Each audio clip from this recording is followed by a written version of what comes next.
dealership in Douglasville, and the number went back down to 20, 25.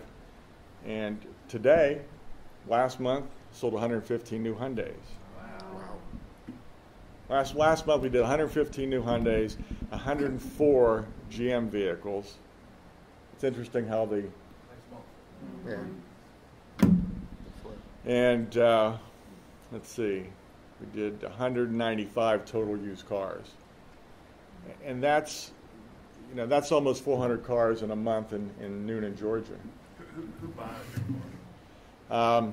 I haven't looked at last month's spread yet, but generally we'll do 58% Coweta, and then 12 to 18% Fayette, and then the rest are scattered throughout the counties, and about 6% out of state. And Carol's picking up for you. I'm sorry? And Carol's picking up for you. Carroll County? Believe it or not. Yeah. So you looked at it. Yeah, yesterday. he called me. But generally speaking, we'll do 2 to 3% out of Carroll County, which is not a lot, 2 to 3% out of Troup County, which is not a lot. And we've been trying to touch that market. And obviously, we've touched a little bit better getting the number. I haven't seen our numbers yet. Steve, got a question for you. As you have interacted back with folks, I guess, up in Detroit, what have you faced doing business, in Noonan, Georgia, trying to, for them to understand sort of where Noonan is in relation to Atlanta, and have you found that there's a recognition of sort of our community and what's happening in the community and the growth in the community? No, they don't see that at all, John. And one of the reasons they don't see that is because we're a multi-line dealership. We represent 4 lines. And they have a tendency to look at single-line dealers. So even though we're going to sell 1,100 or 1,200 GM products this year, they're looking at the Chevy dealer who sells that many Chevrolets. They're looking at the Buick GMC dealer who sells that many Buick. And by the way, nobody sells that many Buick GMCs. So they look at the single point dealers. To Noonan, they consider Noonan a tier 2 market. And that's one of the reasons why they allow us to represent all 4. If this was a tier 1 market, they'd want 2 separate dealers representing those manufacturers, those divisions, I mean. In other words, one would be a GMC Buick Cadillac dealer, one would be a Chevy dealer. Well, I assume they know more about Noonan than they did 15 years ago with the interaction that you've had with the folks back in Detroit. They do, but it doesn't register yet. The best example I can give you, and not that this is privileged information, but probably really shouldn't say this, but Dale Earnhardt was looking for a GM store, a couple of GM stores, and when they came through Noonan, they weren't even interested in stopping, which is okay with me. I have 3 partners. I have to do this. I need the job, but there was no interest in Earnhardt having an operator. They kept driving straight through. They went to Columbus. They struck out, and they went to Tallahassee. And in Tallahassee, they bought the same packages we had to offer, but they perceived Tallahassee as a much larger market. And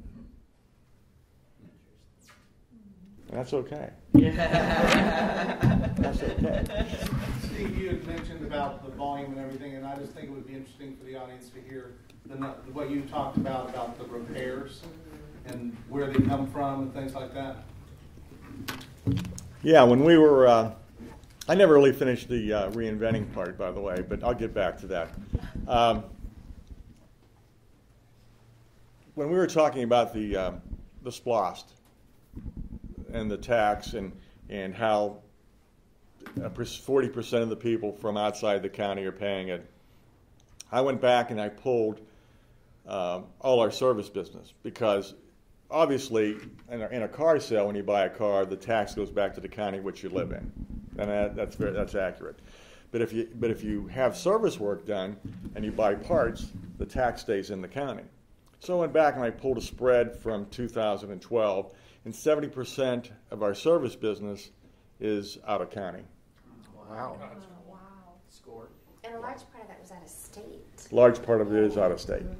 And so what happens is the people coming through that have high mileage cars that are going to Florida, that have mechanical issues or service issues, they stay overnight. They're renting hotel rooms. They're going to the restaurant. They're going to the movies. So they're going to spend a day and a half or 2 days in Noonan while their car's being worked on. It is interesting. It's a good location to be off the interstate. The bad deal is I get a lot of theft. In the last 3 months, I've lost 100 22-inch wheels and tires off my cars. Well, how's that happen? What they do is they come in at night. They Local people. not necessarily local, 70% of them are from out of state. They're getting a new bill. They come onto the lot and they give it. They hide behind the cars. They watch. They bring their own jacks and their own concrete blocks. They jack the car up, put the blocks underneath it, take the wheels off, roll them away. What about security? Well, I have cameras and I have some great pictures of people stealing. But we've added more cameras. Now we have monitored camera from. I guess I shouldn't give you the times, but they're monitored overnight, 7 days a week. We put wheel locks on the wheels. We've tried different types of wheel locks, and so we haven't had any theft in about 4 weeks. Last year we had 9 Cadillacs stolen. Wow. That's why we put the barriers around the lot. So getting back to reinventing, you always got to do stuff like that. And at one time, the car business was completely different. You had less competition. By the way, there were more margins in the cars then, so you could get by selling less volume. But the way we've evolved now is there's very small margins in the vehicle. The manufacturer is interested in keeping the MSRP, the manufacturer's suggested retail price, as low as possible, and incentivizing it as little as possible and still being attractive. So what they want is they give you a quarterly bogey, and if you hit your quarterly bogey, they'll pay you a bonus. If you have customer satisfaction numbers that exceed their standard, they pay you a bonus. So the more cars you sell and exceed bonuses, you get paid. So it's good from the consumer standpoint that if the dealer is going to be in business and successful, he or she has to jump through all those hoops. He has to punch the ticket, grab those gold rings, and so the consumer is able to buy cars less expensive. The transaction price will come down for the consumer. Now, if you're a small dealer and you're not going to stock the inventory and not going to chase the numbers, you have to make a profit when you sell the car. So the old adage, how do you make money by selling at a loss? It happens to be true.